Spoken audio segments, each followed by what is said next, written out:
para el mundo. News Canal Multimedia Radio.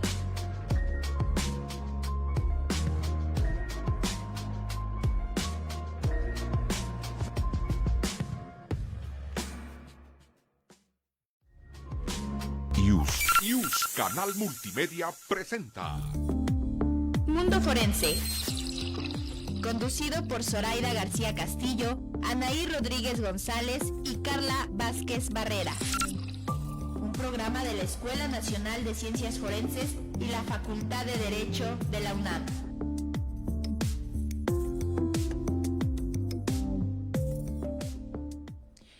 Muy buenos días, les habla Anaí Rodríguez González en su programa Mundo Forense.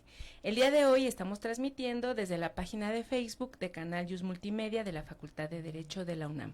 Queremos dar las gracias a la doctora Sonia Venegas Álvarez, directora de la Facultad de Derecho, por propiciar este espacio, y les recordamos que estamos en la plataforma de Canal Yus Multimedia y el programa se retransmite por la página de Facebook de la Escuela Nacional de Ciencias Forenses UNAM, en donde nos pueden dejar sus preguntas y comentarios para nuestra invitada del día de hoy. Bienvenidos y bienvenidas. El día de hoy nos acompaña la doctora Alejandra Mercado Salomón para conversar sobre el tema la participación de la medicina forense en los casos de feminicidio. Me permito leer una breve semblanza. Es médica cirujana, egresada de la Universidad Nacional Autónoma de México de la Facultad de Medicina. Tiene la especialidad en medicina forense por el Instituto Politécnico Nacional. Está certificada por el Consejo Mexicano de Medicina Legal y Forense. Actualmente es perito médica forense en el Instituto de Servicios Periciales y Ciencias Forenses del Tribunal Superior de Justicia de la Ciudad de México. Y es técnica académica asociada C de tiempo completo del área de biomédica en la Escuela Nacional de Ciencias Forenses de la UNAM, en donde desarrolla actividades de docencia impartiendo el curso de Medicina Forense, Sexología Forense y Protocolo de Estambul y Análisis de la Tortura en México. Además de colaborar en las líneas de investigación de antropología forense, así como en la elaboración de la guía de la valoración judicial de la prueba pericial en materia de medicina forense. Las pruebas médico-forense, en un caso de sospecha de feminicidio, tienen un trato metodológico particular, ya que, previo a la privación de la vida, puede existir pruebas médicas que revelen algún indicio que involucre cualquier tipo de violencia de género, y que, por su tipo, características, número, dimensiones o ubicación, pueden ser útiles para las inferencias y conclusiones del investigador ministerial para advertir razones de género y la causa del fallecimiento. De esto y más conversaremos el día de hoy con nuestra invitada. Muy bienvenida, doctora. Es un gusto que pueda estar con nosotros en Mundo Forense. La verdad es que creo que es un tema fundamental hablar cómo está relacionada la medicina y en un tema muy particular como la medicina forense. Sin embargo, antes de poder comenzar, me gustaría que nos pudiera platicar cómo es que llegó a justo esta especialidad. Porque de ser médico general o médica general, ahora está en estas áreas. Si nos puede contar, por favor. Claro que sí. Bueno, primero que nada, mi idea nunca fue ser médico y después ver qué especialidad iba a ser, ¿no? Al contrario, yo desde niña dije, yo quiero saber de qué fallece la gente y voy a ver cuál es el camino. Y entonces el camino era hacer medicina y después hacer medicina forense. Claro que esto me llevó por diversos caminos a lo largo de la medicina. La medicina tiene un mundo de especialidades, todas son muy atractivas. Sin embargo, yo no me veía trabajando el resto de mi vida en casos de, por ejemplo, en la clínica, ¿no? O dando consulta. Para mí era saber de que haya fallecido la gente. Y de ahí fue que empecé a buscar qué opciones había en México. Y siempre existen estas historias alrededor de la medicina forense que no, es muy peligrosa, te va a pasar cosas. Yo creo que actualmente todos estamos en posibilidades de que nos pasen cosas terribles y no porque uno sea médico forense le van a ocurrir, ¿no? Entonces ese fue el camino que yo seguí.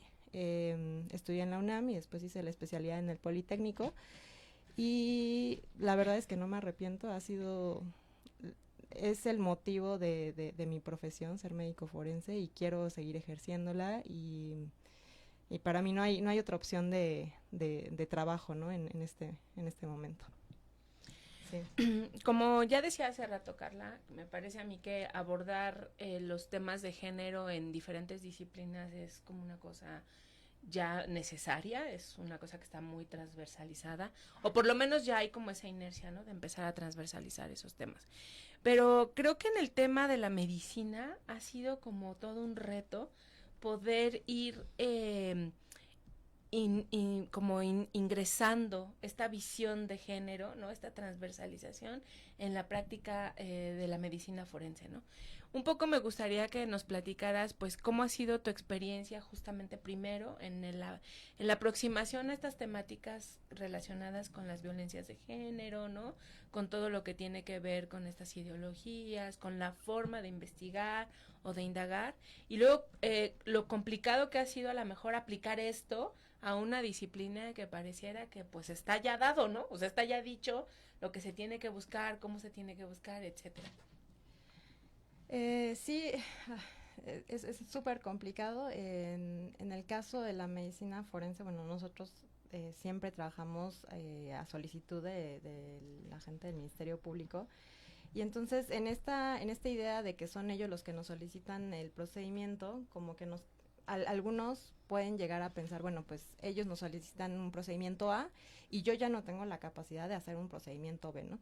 Y no, más bien es como ver el mundo de posibilidades que se pueden encontrar a lo largo de esta investigación. Si por ejemplo, nos pueden solicitar el procedimiento de necropsia, pero nosotros estamos observando que hay más allá de un simple procedimiento de necropsia, que es establecer la causa de la muerte, sino decir, bueno, estamos viendo que hay violencia, que hay más de dos tipos de violencia, por ejemplo, de formas de agredir a la persona, pues hay que documentarlo, sino nada más dejarlo en únicamente la causa de muerte, sino generar un análisis en el que digamos qué es lo que estamos observando, ¿no? Una persona puede fallecer porque se cayó de las escaleras y va a ser la misma causa de la muerte de una persona que la avientan por las escaleras, ¿no? La causa de muerte sigue siendo la misma, sin embargo el motivo o el entorno alrededor de la víctima es diferente. O sea, uno es que aventaban a la persona y la otra es que a lo mejor tropezó y cayó, ¿no? Sin embargo, la causa de la muerte va a ser la misma.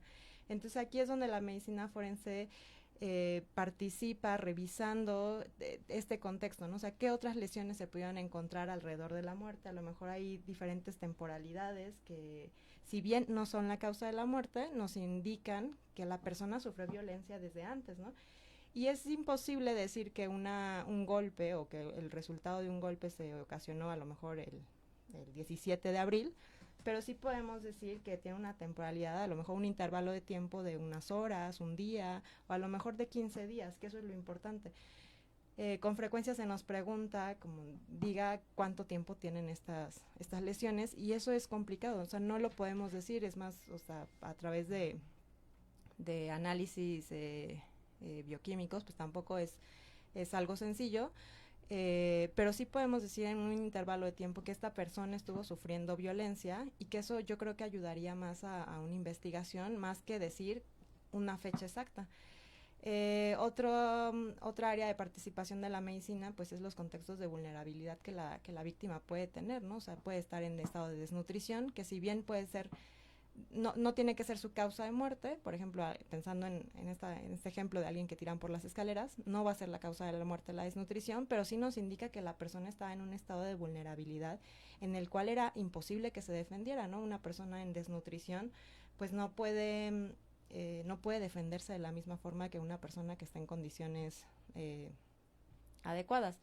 Otro es si la persona es una niña, si es una menor de edad, si es un adulto mayor en el cual disminuyen sus posibilidades de defensa, o puede ser que consuma cierto tipo de sustancias que la pongan en un estado de vulnerabilidad y que no sea posible que esa persona se defienda. Entonces, la causa de muerte como tal va a seguir siendo la misma, pero este entorno y todas estas hallazgos que están alrededor de la persona van a hacer que se modifique los datos que le podamos aportar a la gente del Ministerio Público para su correcta investigación.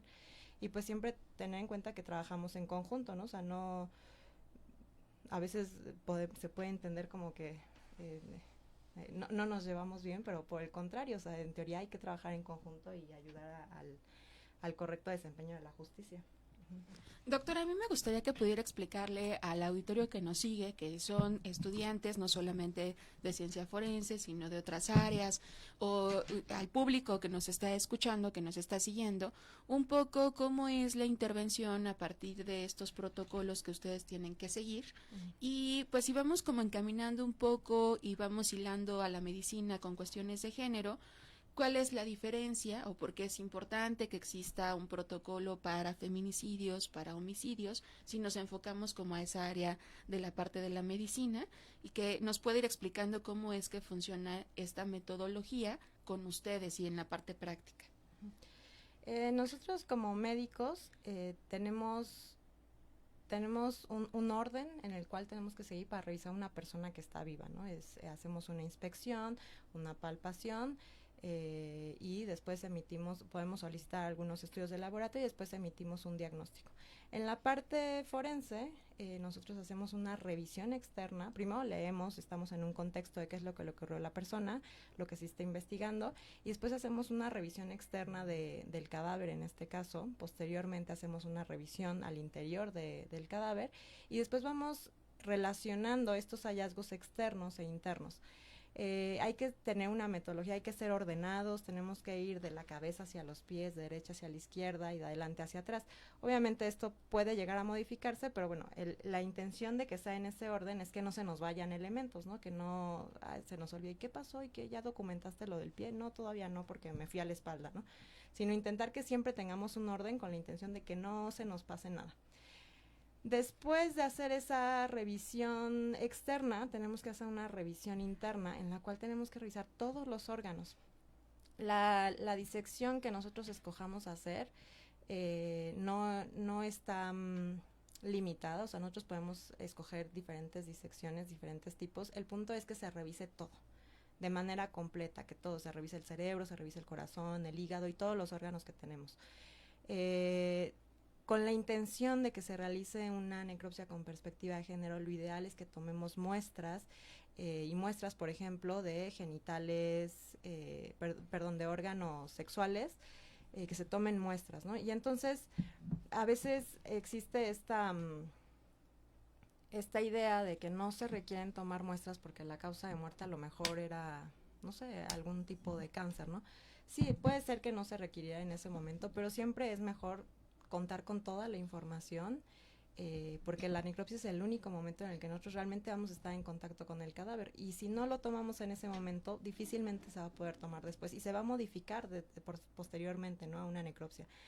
Entonces, lo ideal es que siempre se tomen las muestras, se tomen de manera rutinaria, se tomen de manera completa y se manden a hacer análisis para hacer un estudio completo, un estudio en el que haya varias disciplinas, que existan varias áreas de la medicina que involucren un estudio completo. Y de esta forma nosotros poder entregar resultados que sean confiables, que sean fidedignos y que realmente puedan aportar información para esta investigación. Existen el protocolo la guía para realización de necropsias que emitió el Instituto de Ciencias Forenses en octubre del 2021, y también está la guía para realización de necropsias en casos de feminicidio. Y realmente lo que hace la diferencia en estas dos guías es la toma de muestras. Y algunos podrían decir, bueno, pues si uno hace una necropsia completa, entonces no habría una diferencia. Quizá es verdad, no habría una diferencia, pero aquí lo que se intenta es hacer una puntualización de que en casos de femeninas o en casos que ameriten una investigación con perspectiva de género se tome esta información y no se deje de lado, ¿no? Y que no digamos como, bueno, pues es que a mí me solicitaron homicidio, una necropsia en caso de homicidio, y entonces no le voy a hacer toma de muestras porque pues le dispararon cuando fue al Oxxo, ¿no? Uh-huh. No, lo que se intenta es que justamente si es una femenina o que tiene características femeninas, pues se le haga una necropsia en la que se tomen muestras de órganos, se tomen hisopados y se manden a estudios de laboratorio de toxicología, química y patología en este caso. Y si en algún momento sospechamos que hay un hallazgo diferente, como puede ser, por ejemplo, en la fractura de alguna de las costillas y que tengamos que solicitar una tinción en especial, por las características de la osamenta, por ejemplo, pues podríamos solicitar otro tipo de estudios. Pero sí es importante que existan esas dos guías para hacer énfasis en que una femenina se haga una necropsia completa y que no omitamos ningún paso, ¿no? Pienso que esto es como muy importante porque, como tú bien decías, el único momento en el que yo voy a estar en contacto con el cuerpo es justo al momento de hacer la necropsia, ¿no? Entonces, muchas veces se ha criticado, por ejemplo, la inserción de la perspectiva de género en este tipo de prácticas, pensando que se incide o se sesga la búsqueda de información. Pero por el contrario, justamente lo que busca el ingreso de estas perspectivas es agotar, ¿no?, líneas de investigación que a lo mejor en otros casos pues pasarían desapercibidas. Así es. Además, me parece que lo que acabas de decir es muy importante. Puede ser que a mí me estén pidiendo una necropsia porque se trata de un homicidio, y creo que todos y todas aquí sabemos que ha habido casos en donde empiezan con una clasificación, ¿no?, de delito, de posible delito, y terminan convirtiéndose en un delito que está vinculado a temas de violencia de género, ¿no? También creo que hay un tema importante que es el que a mí me gustaría preguntarte, y que tiene que ver con que las personas, obviamente la violencia feminicida es como la máxima expresión de la violencia de género, ¿no? Pero para llegar a esa violencia feminicida que representa la privación de la vida de esa mujer o esa niña, pues hubieron momentos previos, ¿no?, para que eso ocurriera. Y muchas veces en las investigaciones que se hacen, el poder documentar desde el punto de vista de la medicina forense ese paso, ¿no?, de esas lesiones que terminan con la vida de una persona, pues es como muy importante. ¿Tú qué opinas como en ese sentido?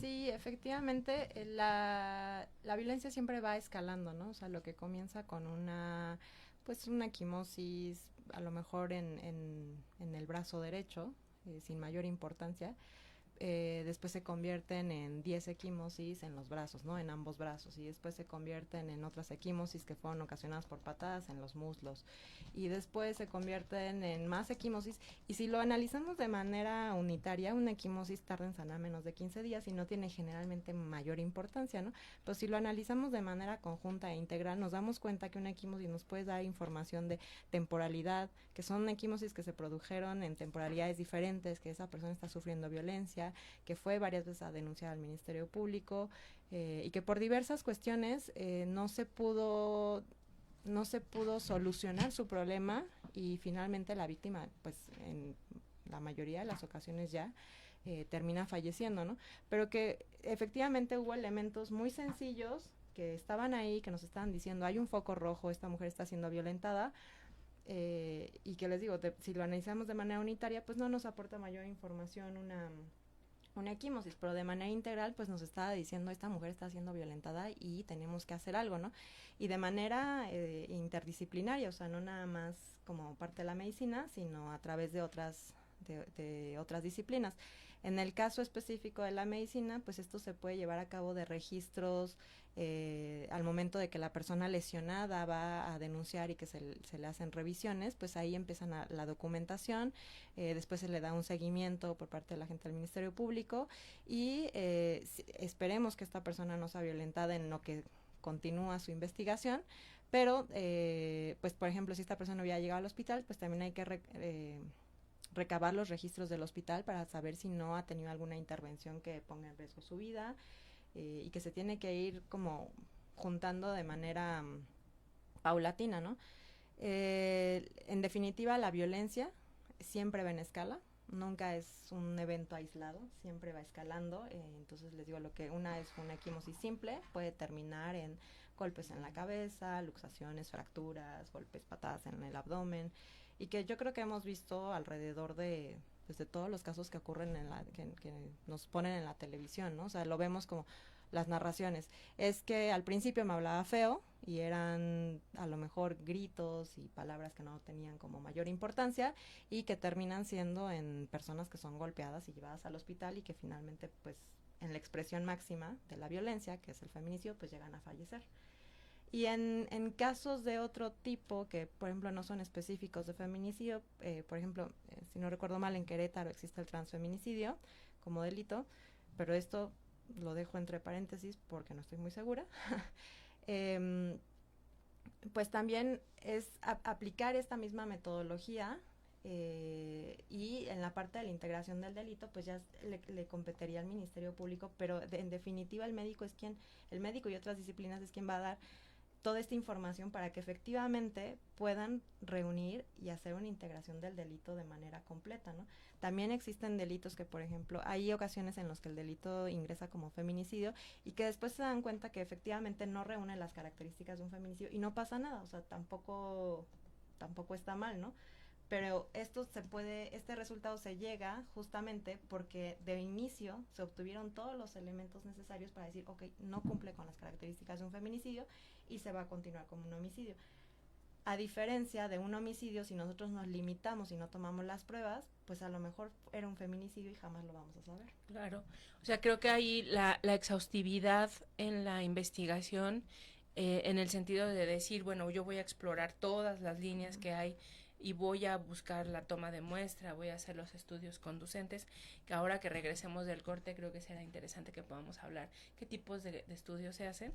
En realidad eso, el ser así de exhaustiva o exhaustivo en el análisis rompe justamente con esta parte de un sesgo en la investigación, ¿no? Entonces, es como una parte muy pragmática que se puede como argumentar para quienes de pronto dicen, es que de pronto introducir la perspectiva de género en estas ciencias que parecen como ya muy establecidas sesgan. Me parece que no, que en realidad lo que hace es obligar a esa imparcialidad, a cuidar esos sesgos, y al final si se encuentra, pues qué bueno, porque tienes los datos para poder hacer la probanza, y si no se encuentra, pues también qué bueno, porque finalmente no tuviste que hacer uso de ese material, ¿no? Pero bueno, vamos a ir a un corte del programa y regresamos en un momento para seguir platicando sobre este tema tan interesante.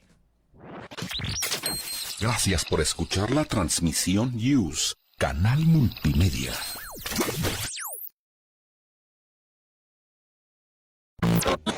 Ricardo Rivera Ortega, rector de la Universidad de Salamanca, invita a todos los juristas y aspirantes a serlo a escuchar con atención Radio Yus.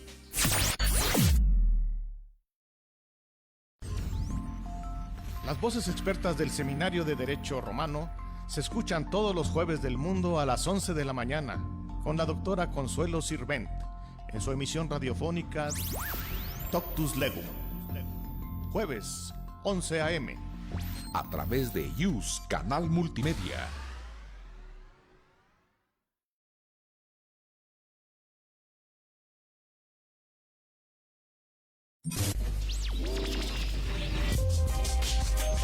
Esta estación es afiliada a la Red de Radios Universitarias de México.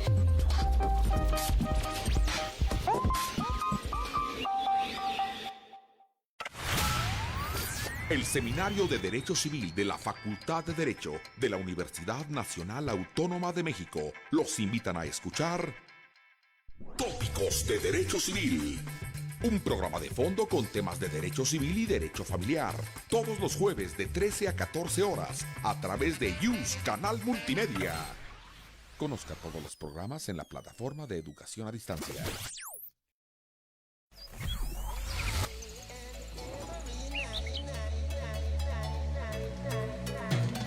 Todos estamos obligados a preservar nuestro entorno. Por supuesto que tú también. No te hagas. Hagamos al planeta genial otra vez, por un derecho ambiental eficaz. Con Aquilino Vázquez García, como cada jueves a las 12 horas. En Yus Canal Multimedia.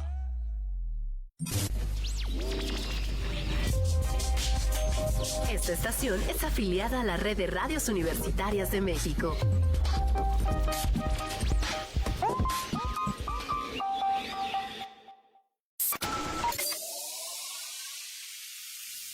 Soy Soy la doctora Margarita Palomino Guerrero y les invito a escuchar todos los días lunes de 9 a 10 de la mañana el programa Novedades Tributarias del Seminario de Derecho Fiscal y Finanzas Públicas de nuestra Facultad de Derecho de la Universidad Nacional Autónoma de México. Les esperamos. En News Canal Multimedia, el recinto de la Facultad de Derecho. Visita nuestra página de internet y sigue la transmisión de todos nuestros programas en www.derecho.unam.mx. Gracias por escuchar la transmisión News Canal Multimedia. Pues estamos de regreso aquí con la maestra Alejandra Mercado hablando sobre el papel que tiene la medicina forense en la investigación de temas de violencia de género, en específico en casos de feminicidio. Doctora, quería preguntarle, ¿qué tipo de pruebas médicas se realizan cuando se presenta cualquier tipo de violencia de género? De las que se manejan de manera rutinaria, es la toma de exudados, ¿no? Se toma un hisopado de un exudado oral, anal y vaginal, y con ese mismo hisopado se hace un frotis en una laminilla que posteriormente se va a revisar al microscopio. Bueno, es importante que estas pruebas que nosotros tomamos, realmente el médico forense no es propiamente el que las va a analizar y revisar, sino específicamente se van a mandar a otros laboratorios para que se haga esta revisión. Doctora, a mí me gustaría, antes de que pudiera seguir explicando, preguntarle si hay como algún documento o alguna regla del número de muestras que se tienen o de hisopos que se tienen que utilizar, o es un criterio que queda directamente del médico. Por ejemplo, si solamente es si solo se utiliza un hisopo, o si se utilizan 3 de la misma muestra. Okay. Aquí va mucho de la mano en qué posibilidades tiene la institución para la que uno labore, ¿no? Entonces, lo ideal es que fueran 3 hisopos, entonces uno se iría al laboratorio de química o de toxicología, otro se puede ir al laboratorio de genética y otro se puede quedar a resguardo para que haya un hisopo que quede, o sea, en caso de que se tuviera que reanalizar una muestra, ¿no? Que exactamente, que sea necesario, justamente en cumplimiento con el Código Nacional de Procedimientos Penales, de que tiene que haber suficiencia de la muestra. Y que se pueda reproducir ese estudio. Entonces, podrían ser esos 3, pero también depende mucho de la institución para la que uno labore. Si, por ejemplo, en la institución no cuentan con un laboratorio de genética, pues difícilmente podrán tener una muestra para ese laboratorio. Entonces, se tomarían 2. Perdón, pero ahí no habría como un deber de cuidado o una obligación de parte de la institución, aunque yo no tenga laboratorio, tomo la muestra y la tengo en resguardo por si en algún momento se solicita una confronta de genética. Sí, sería lo ideal. Aquí realmente la Ciudad de México tiene un presupuesto mucho más elevado que en otros estados, pero por ejemplo hay otros estados en los que, perdónenme un momento, hay otros estados en los que realmente el presupuesto es muy limitado, entonces aunque uno tome las muestras, pues seguramente nadie las va a recoger, ¿no? Y entonces aquí entra esa... Un poco para darle pauta, si quiere tomar su café.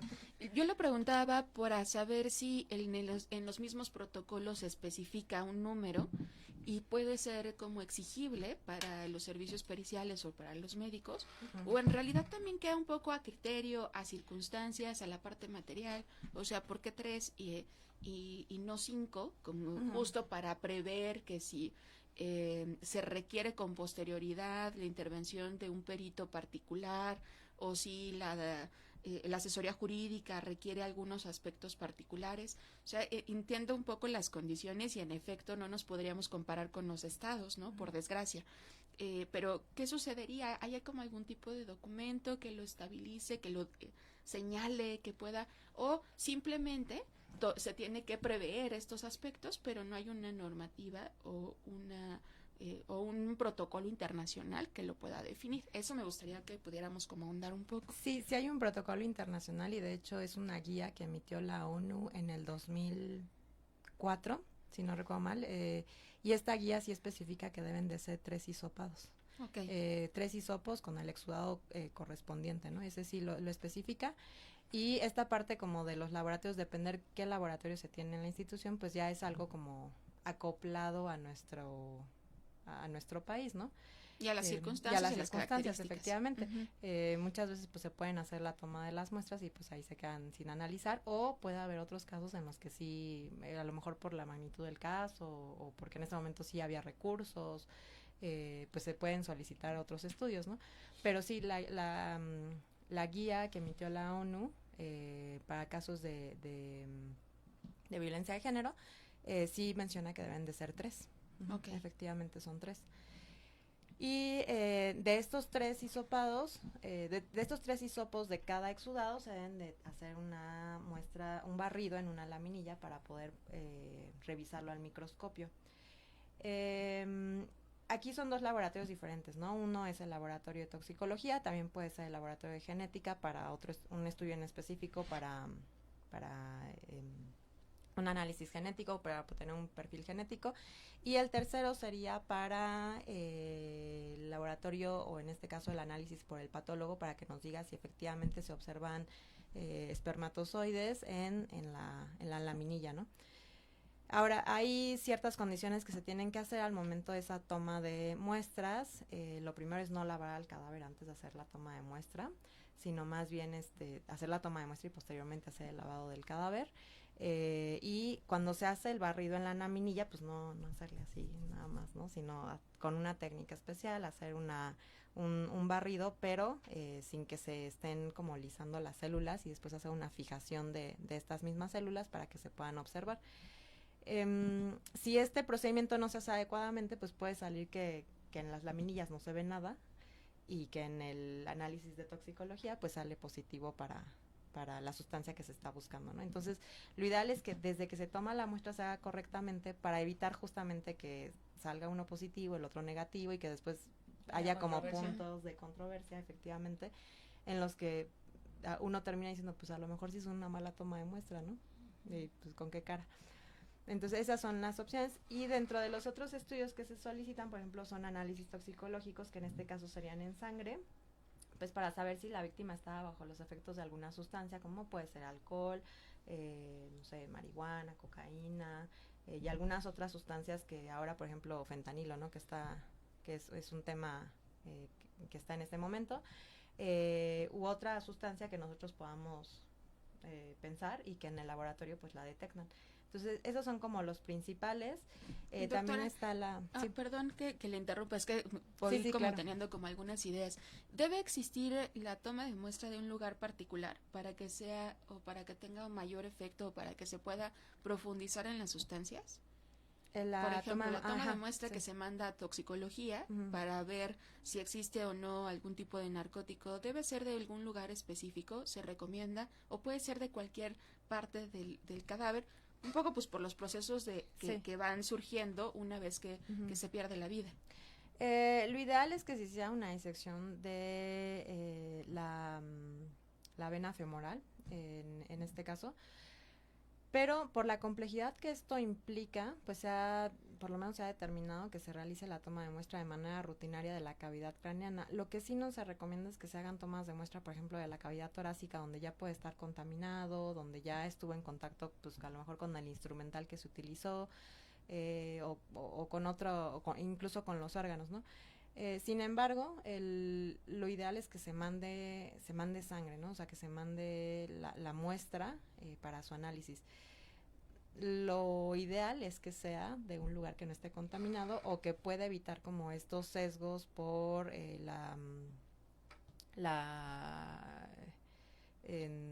por los procesos de putrefacción, y que puedan hacer que salgan positivos. Sin embargo, ahora los aparatos que se utilizan pues ya son como muy, pues con una tecnología bastante, sí, muy, muy precisa, en el que ya pues uno puede hacer la interpretación, o el toxicólogo puede hacer la interpretación de cuánto corresponde a alcohol, por ejemplo, por la descomposición cadavérica, o cuál es una cantidad suficiente para decir esta persona sí consumió el alcohol, y o sea, no depende del proceso de putrefacción.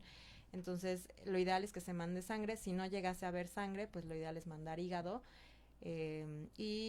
Otra matriz biológica pues sería el humor vítreo. Sin embargo, el humor vítreo es muy poquito, entonces si se tuviera que hacer un análisis posterior, pues quedaría insuficiente muestra, ¿no? Para nuestro auditorio, ¿qué es el humor vítreo? El humor vítreo es el líquido que tenemos al interior de nuestro ojo y se tiene que hacer una punción para poder quitarlo, pero obviamente es una cantidad mínima la que sale y que si alguien tuviera que si no se hace de forma adecuada, pues se puede perder, y además si alguien tuviera que hacer un análisis posterior, pues obviamente el consumo de la muestra en cada análisis es casi total. Por eso es que se prefiere la sangre. La pérdida de la vida afecta la cantidad de líquido que existe de humor vítreo.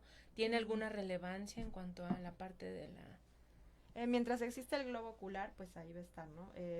Obviamente si ya pues es un cadáver que está en estado de descomposición, por ejemplo putrefacción, en el que ya el globo ocular a lo mejor ya está protruyendo, en el que ya empieza como a haber cambios evidentes en el cadáver, pues ya lo ideal pues ya no sería tomarlo del globo ocular y podremos hacer una toma de muestra de hígado, pero porque hay más cantidad, simplemente porque hay más cantidad y porque hay mayor facilidad para su análisis. Pero bueno, estas son las opciones que se tienen. Las muestras, por ejemplo, de orina, en el caso de los cadáveres, pues es controvertida porque justamente si ya encontramos una sustancia en orina, pues nos está indicando que ya iba de salida la sustancia, ¿no? En cambio, si la encontramos en sangre, en hígado, en humor vítreo, pues quiere decir que estaba activa la sustancia al momento que fallece la persona. A lo mejor una persona con vida, el hecho de que haya una sustancia en orina, pues sí nos indica, bueno, esta persona consumió la sustancia y ahora está en orina. Pero a lo mejor también tendría que vincularse con el hecho que se está investigando. Claro. Pero en el caso del cadáver, pues sí se puede hacer, no es un examen de rutina, sí se podría hacer, pues también tendríamos que ver cuando sale el resultado, correlacionarlo con nuestro hallazgo que hemos encontrado durante el procedimiento de necropsia. Perdón que te interrumpa, pero es que ese tipo de temas me parecen bien interesantes. Por ejemplo, en los casos donde se pueda intuir o se puede inferir que existía un estado de indefensión por parte de la víctima por el uso de alguna sustancia, ¿no? Entonces, qué importante es, por ejemplo, hacer un tomado de muestra buscando esta parte toxicológica, porque eso te puede como dar indicadores importantes sobre el estado previo en el que se encontraba la persona antes de perder la vida. Así es, o sea, por ejemplo, es muy frecuente que sale positivo alcohol y que hay cantidades como, pues, que son considerables, ¿no? O sea, que la persona probablemente pues no podía caminar adecuadamente, a lo mejor no tenía la fuerza necesaria para quitarse al agresor, y eso es importante documentarlo siempre, si estaba bajo los efectos de alguna sustancia que haya podido consumir voluntaria o involuntariamente, efectivamente. O sea, el punto es que estaba bajo los efectos de la sustancia y que eso no le permitió poder resistir el ataque. Sí, la pone en un momento de vulnerabilidad, ¿no? No se utilizan esas pruebas como un estigma, sino se tienen que observar como esta cuestión de vulnerabilidad que tiene la víctima sobre la persona a la que va dirigida la investigación, o para incluso descartar, ¿no? Empezar a observar cómo es que se llevó la dinámica. Así es, y con frecuencia, por ejemplo, hay sustancias que no se cuantifican por diferentes cuestiones de los laboratorios y que uno dice, sí, pero no lo cuantificaste, ¿no? Sí, pero o sea, el hecho de que hubiera cocaína en su sistema significa que había una sustancia que no tenía por qué estar ahí.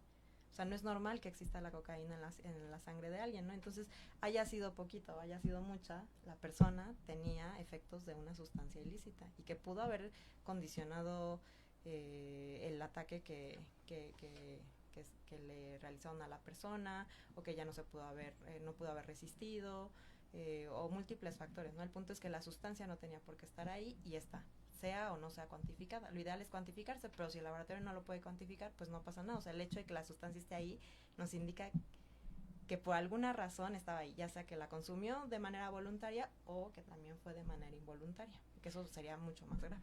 Doctora, ¿y qué pasa, por ejemplo, con las prendas?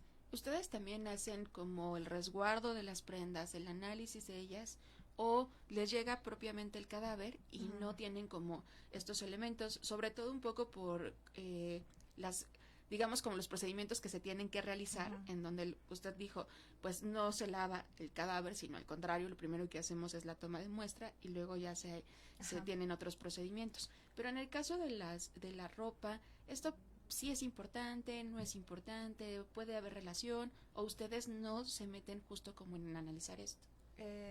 Bueno, aquí en la Ciudad de México es una secuencia diferente al resto de la República, y aquí en la Ciudad de México el médico que realiza la necropsia no es o sea, recibimos el cadáver ya sin ropas, y los analiza el criminalista en este caso, pero pues sí, la idea es que el cadáver no se lave hasta que se va, el médico que va a realizar la necropsia sea el que diga, ok, a partir de aquí se puede lavar al cadáver, porque ya agotamos todas las posibilidades de toma de muestra. Pero en otros estados de la República tengo entendido que sí hay un análisis o hay una recolección de las prendas por parte del médico, y pues es importante que también sepan hacia dónde la van a canalizar con su respectiva cadena de custodia. No es propiamente una actividad del médico revisar la ropa, pero sí puede ser una actividad del médico el recolectarla y embalarla para que sea su correspondiente análisis, ¿no? Es como encontrar un proyectil en la cavidad de una persona, ¿no? O sea, nosotros no vamos a analizar ese proyectil, pero sí estamos encargados y es nuestro deber embalarlo adecuadamente para canalizarlo y que sea una correcta investigación. Entonces esa parte sí puede modificarse al interior de la República, pero en definitiva no es como la función del médico realizar esta revisión de las ropas, y el cadáver no se debe lavar hasta que se va a realizar la necropsia, y esto aplica para todos, ¿no? O sea, hasta el momento que ya agotamos todas las posibilidades de tomas de muestra, entonces lavamos al cadáver, porque si no, pues adiós la muestra. En ese sentido ya estamos casi empezando a cerrar el programa. A mí me gustaría preguntarte, ¿qué tanto impacto ha tenido en tu práctica la existencia de estos protocolos de los que ya hablábamos, ¿no? Es decir, como este conjunto de directrices donde de pronto ya puedes como tú determinar la inclusión de esta perspectiva de género, ¿no? En casos de feminicidio. Y a ti en particular, ¿qué te ha representado como el tener que introducir esta visión, esta perspectiva en tu práctica diaria? Ok, son dos preguntas. Ok, voy paso a paso. La primera, en relación a los protocolos, para mí, sinceramente creo que han sido un alivio que existan estos protocolos, porque justamente había casos en los que uno podía pensar como, tomaré esto, lo haré, no estoy segura, a lo mejor debo de cumplir con esto. En cambio, el protocolo nos ayuda a decir, no le pienses, hazlo. No lo dejes a tu criterio en este momento, sino hazlo. Y ya después, si obviamente no resulta que pues no fue necesario analizar esto, que la muestra salió negativa, pues ya uno se queda tranquilo. Pero efectivamente, para mí sí ha sido una tranquilidad saber, para mí, y puedo, a lo mejor quizá algunos de mis compañeros también, el decir, pues donde tenía duda, ya no hay duda, porque el protocolo me dice, hazlo, no lo dejes a tu criterio. En este momento, por las circunstancias que vive el país, es necesario que se haga. Entonces, pues sí, para mí sí ha sido una tranquilidad que existan estos protocolos, y también han sido una tranquilidad porque justamente nos dicen, hay avances en este tema, hay avances y los tenemos que cumplir, ¿no? Porque somos parte de un sistema que va engranado y que va trabajando para una adecuada procuración de justicia. Y la otra pregunta... ¿Cómo ha impactado para ti en tu práctica? Pues para mí a lo mejor solo ha sido como realizar procedimientos un poquito más largos y más complejos, pero en definitiva creo que ha sido un alivio, o sea, el decir, estos son los pasos que tengo que seguir y sé que estoy cumpliendo con lo que se menciona, y que justamente el hecho de que existan estos protocolos que son de divulgación nacional, pues los demás compañeros también lo cumplan y que sepamos que estamos contribuyendo a una correcta procuración de justicia, ¿no? O sea, que realmente somos un elemento objetivo, un elemento necesario, y que pues también por otro lado dejamos de ser el patito feo de aquellos que dicen, es que ustedes no hacen su trabajo completo. No, sí lo hacemos completo y nos apegamos a los protocolos y cumplimos con esto, y estamos cumpliendo con lo que se nos está requiriendo, ¿no? Así es. Y además porque independientemente de la parte profesional, pues no se queda solo en el trabajo, sino que viene la siguiente escala, que es ir ante un tribunal y luego hacer una explicación muy detallada de lo que se hizo, tener las herramientas para enfrentarte a un interrogatorio, a un contrainterrogatorio, y luego observar cómo esa opinión, ese análisis, pues tiene un efecto que involucra después a más personas, a las víctimas indirectas, a los responsables o no de un delito. Creo que es algo también que va como siendo fundamental, ¿no?, en estos procesos. Tenemos una pregunta en el Facebook que yo creo que sería importante como leerla, y te pediría que la respondamos de la manera más rápida, aunque está complicado, porque dice: ¿qué tipo de lesiones se presentan generalmente y que pueden dar indicios de que estamos ante un caso de violencia feminicida? En el entendido de que puede haber diversas circunstancias en las que se presenta un caso.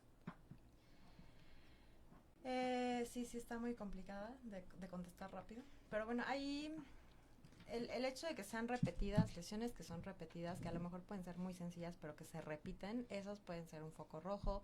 Lesiones que tienen que ver con violencia sexual, ¿no? Por ejemplo, me voy a ir con la lesión como más sencilla, justo para ejemplificar que una lesión, aunque sea muy sencilla, nos puede orientar muchísimo. Pueden ser equimosis en la cara interna de los muslos, y a lo mejor uno diría, pues sí, es que se cayó de las escaleras o se pegó con la mesa. No, difícilmente equimosis en la cara interna de los muslos se van a ocasionar por esa razón, sino más bien se relacionan con una violencia sexual.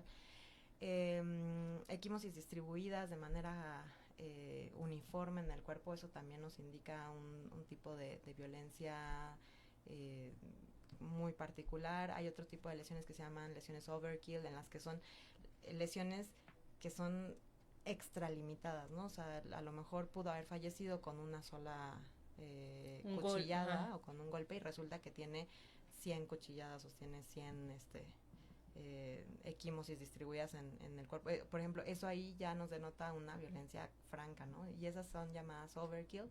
O que, por ejemplo, pueda haber dos mecanismos para privar de la vida a esta persona, como pueden ser mecanismo de estrangulación y que aparte tenía alguna herida por instrumento punzocortante en el tórax. Entonces, podemos ir desde lesiones muy sencillas hasta lesiones muy complicadas. Aquí la cuestión es como ver en dónde están localizadas, el tamaño de las lesiones. Sí, la interpretación, ¿no? No solo bastaría con la descripción, sino ya más para la descripción. Sino esta interpretación integral que se hacen de ellas.